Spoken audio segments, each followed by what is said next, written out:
The Sound of the Sea by Henry Wadsworth Longfellow, 1875. The sea awoke at midnight from its sleep, and round the pebbly beaches far and wide I heard the first wave of the rising tide rush onward with uninterrupted sweep.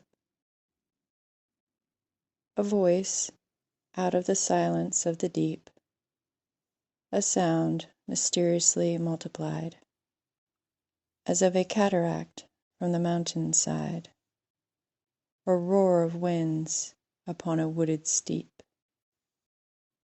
So comes to us at times, from the unknown, the inaccessible solitudes of being, the rushing of the sea tides of the soul, and inspirations that we deem our own,